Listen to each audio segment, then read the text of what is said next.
Yang pertama saya akan menjawab di dalam surat Al-A'raf ayat 161 di mana Allah Subhanahu wa taala berfirman, dan ingatlah ketika dikatakan kepada mereka Bani Israel. Arabnya Uji. Ya?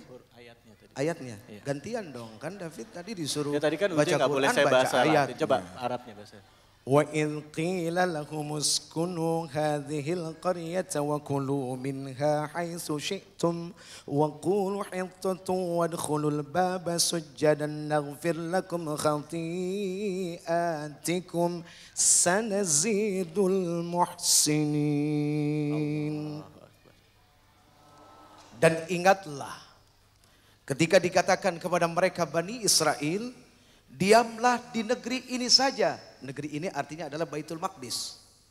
Dan makanlah dari hasil buminya di mana saja kamu kehendaki. Dan katakanlah, bebaskanlah kami dari dosa kami. Dan masukilah pintu gerbangnya sambil membungkuk. Niscaya kami ampuni kesalahan-kesalahan kamu. Kelak kami akan tambah pahala kepada orang-orang yang berbuat baik. Jadi ini Masya Allah ya. Jadi Al-Quran sudah mengatakan di mana mereka akan tinggal dan seperti apa kondisi mereka. Ya, Rasul Sallallahu Alaihi Wasallam memberikan satu isyarat yang sangat luar biasa. Nggak usah jauh-jauh lah. Kita kembali saja kepada cerita bagaimana Fir'aun mengejar umat Nabi Musa alaihissalam, yaitu Bani Israel. Dikejar, ditangkapi, dibunuh-bunuhi. Anak laki-lakinya dibunuh, anak perempuannya dibiarkan hidup.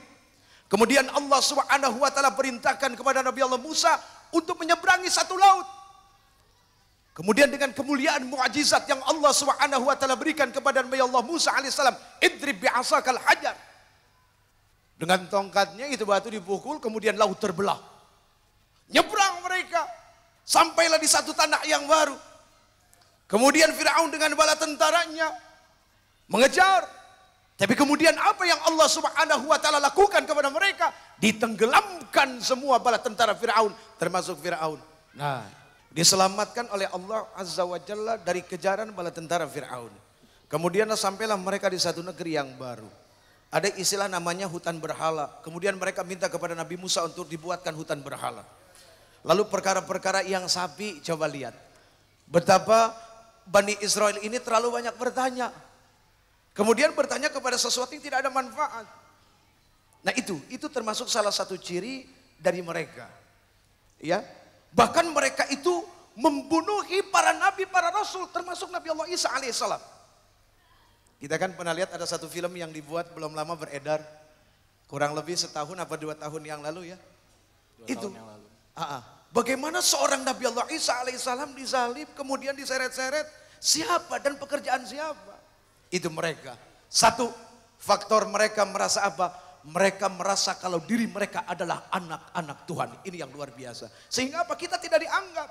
Makanya lihat, begitu banyak saudara-saudara kita datang dengan hati yang sangat luar biasa, membawa pertolongan yang banyak, mereka dianggap binatang. Di perairan internasional, David, di laut yang bebas, siapa saja punya hak untuk berkumpul, datang di sana. Gitu kan? Jadi kalau orang yang datang dengan makanan dengan niat yang baik saja sudah ditolak, itu sudah kelihatan sifatnya seperti apa. Tapi satu hal Fit, yang saya agak khawatir adalah apa? Di sini kita ngomongin Israel, ya kan? Ngomongin Bani Israel, ngomongin Zionis. Satu yang saya minta sama Allah, ya Allah, saya Muslim, mudah-mudahan hati saya jangan Israel. Udah begitu aja.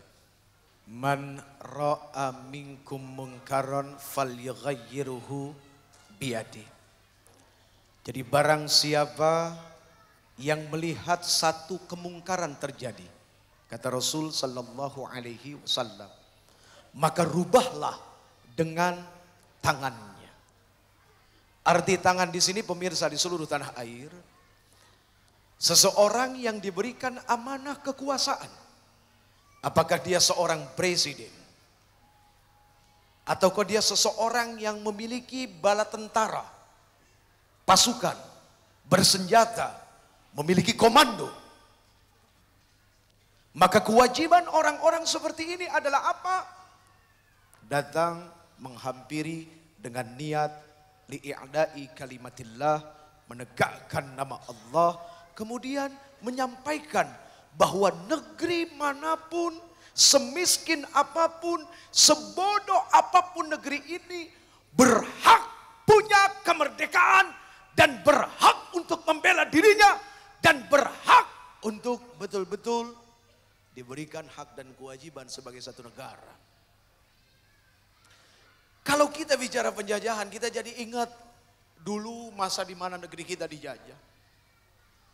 Walaupun maaf, saya nggak pernah ngerasain seperti apa. Hanya orang tua kita yang merasakan mereka berjalan, berlari-lari, bersembunyi di hutan. Berlari di antara dentuman peluru, dentuman bom.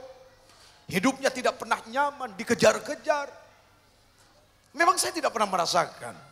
Tapi paling tidak efek dari itu semua, sekarang kita bisa rasain.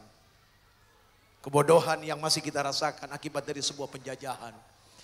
Jadi alasan apapun sebuah penjajahan tidaklah sesuatu yang dianggap benar. Karena seorang manusia berhak untuk merdeka. Kalau seorang manusia saja berhak untuk merdeka, apalagi sekumpulan manusia.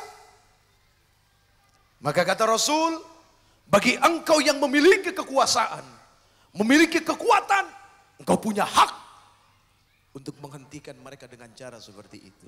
Wa illam yastati'. Apabila kamu tidak bisa, maka rubahlah dengan